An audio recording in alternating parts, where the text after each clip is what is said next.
Hello everyone and welcome back to my channel. I am Timmy Trinkle, also known as Horror Fan for Life, and I'm continuing to give you some more top 10 lists. I'm continuing my series of my top 10 movies from each year, from the year I was born in 1978, leading up to 2018. And right now I'm giving you my top 10 movies of 2007. But as always, before I start that top 10 list, I do have some honorable mentions. And they are The Mist, Grindhouse, Shrek the Third, Enchanted, Alvin and the Chipmunks, Blades of Glory, The Number 23, Ghost Rider, 1408, Teenage Mutant Ninja Turtles, the animated movie, Disturbia, Dan in Real Life, and Zodiac. All great movies, just couldn't make my top 10 list. But coming in at number 10 is Harry Potter and the Order of the Phoenix. At number 9, we have Spider-Man 3. Yeah, Spider-Man 3. You either love it or you hate it. I loved this movie. Not only the fact that we got to see um, three different bad guys, we get Green Goblin, played by James Franco this time, who eventually becomes a good guy and helps Peter. Um, and then we have the Sandman and Venom. Now, a lot of people's complaint was that Venom didn't look good, uh, and that the movie just didn't have it. Um, I don't think they really could come up with anything else besides, Venom wasn't looking good, and I guess they didn't like the performance of Tobey Maguire, but I don't know what they were watching because I loved it. I love the fact that he turned into Venom there for a little bit, or at least had that personality in the goo or the black suit, wherever you want to call it. He had that swagger, and I like that. I don't like the way he treated Mary Jane, but I did like that little change. But then I'm glad he went back to being who he was and being Spider-Man. Uh, and I love the third act.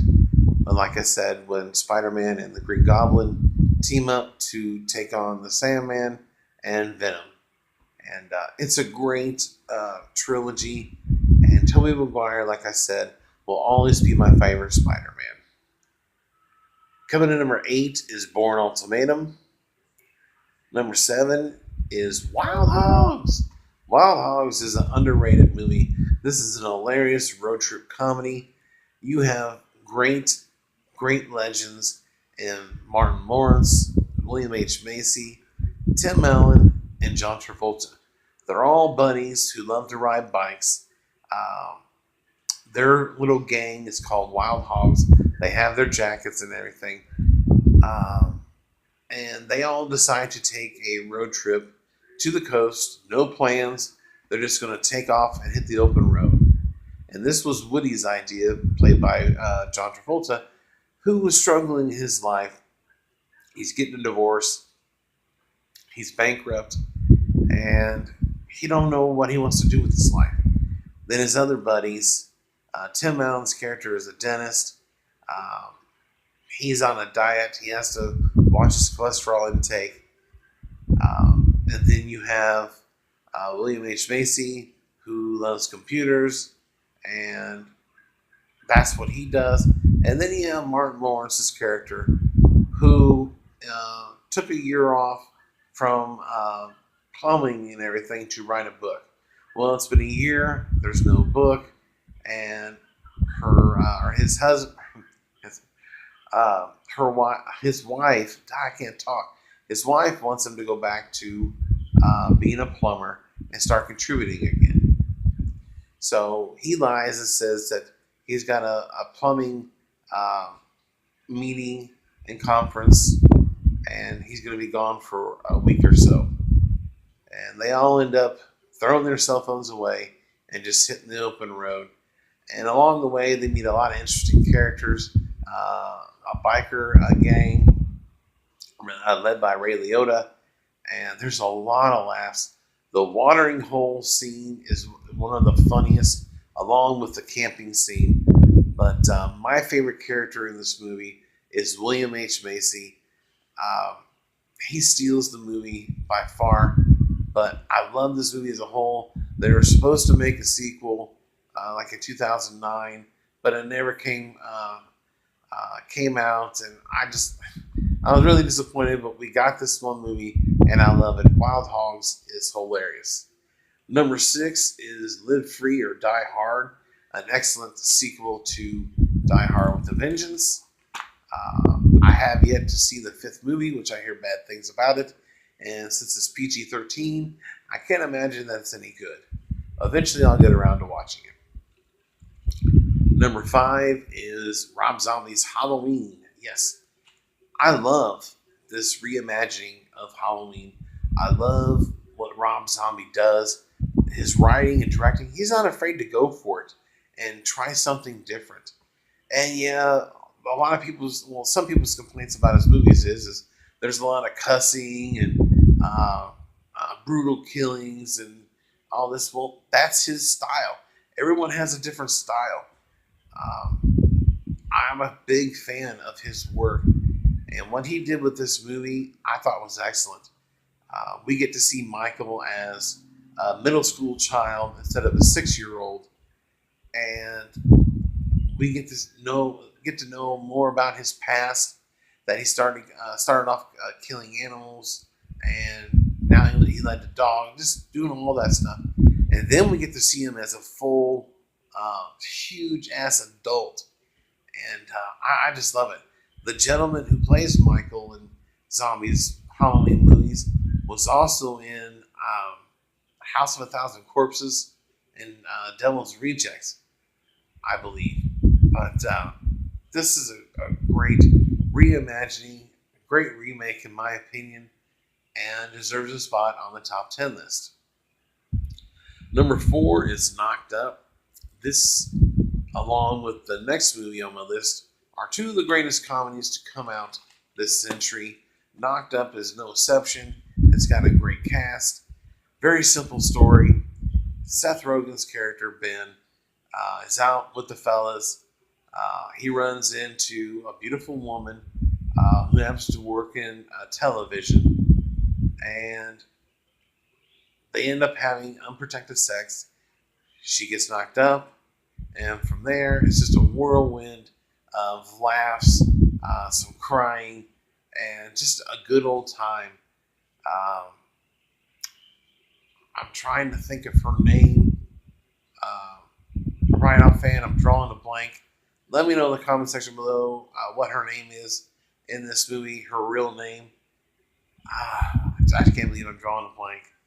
But you have Jonah Hill, Jason Segel, and a great cast of characters. Paul Rudd.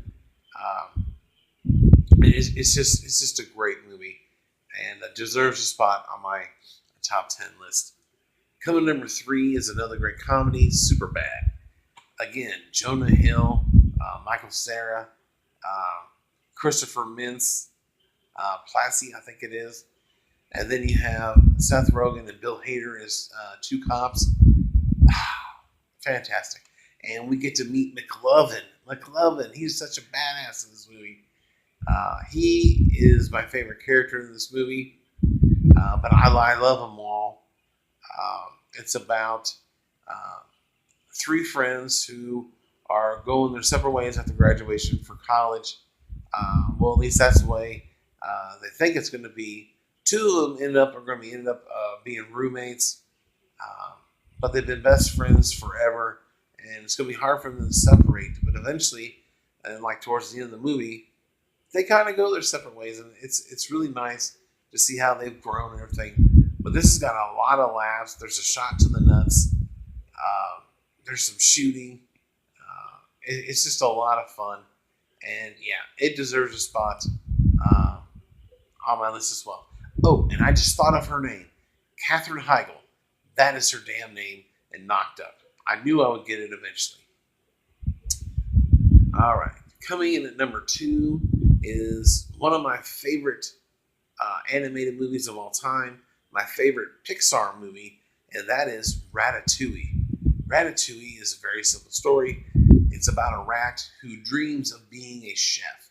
And so he ends up helping out this gentleman to become a great chef. But little known to the other cooks and people in this restaurant, they think it's actually the kid that is creating these recipes. All the time, it's the rat that is doing it. But they form a great team. Um, it's a funny movie. It's very underrated, but it is one of the best. I love this movie. Plus, I love to cook, so I was instantly drawn to this movie. But comes in at number two, and my number one movie of 2007. And I know I'm going to piss some people off, especially some critics, but I just don't give a shit. My number one movie of 2007 is Transformers. Yeah, that's right. I said it. Transformers. I don't care what people think about Michael Bay and the Transformers movies. I enjoyed them. Now, I am really excited to see Bumblebee. I have yet to see it. I know they went back to old school the way it should have been done, yes. But like I said, different people want to bring different things to these movies. And I love the Transformers. I love this movie. And despite the mixed reception with critics, I love it. And this series as a whole has made a lot of money. Now, the fifth movie, The Last Night, didn't quite do as well as expected, which is why they stopped with sixth movie and just went ahead to do a prequel to the first movie. And I think that'll be the last for these set of movies. But the Transformers is freaking awesome. Bumblebee is my favorite Transformer. Always has. He's the second in command. And it's just a great movie. And I love the characters. Some of the people's complaints about these movies is there's too much human involvement. Well, if you've seen the cartoon, there was always human involvement in every episode of that show. And I don't understand their gripe when it comes to that. Yeah, I will admit there is a heavy amount of human activity in there, but that's the way it is. They've always teamed up with the Transformers. They always help, and I love these movies. I love the action. I love the fights, and it's kick-ass. And so there you have it. Those are my top 10 movies of 2007. So in the comment section below, let me know what your top 10 movies of 2007 are.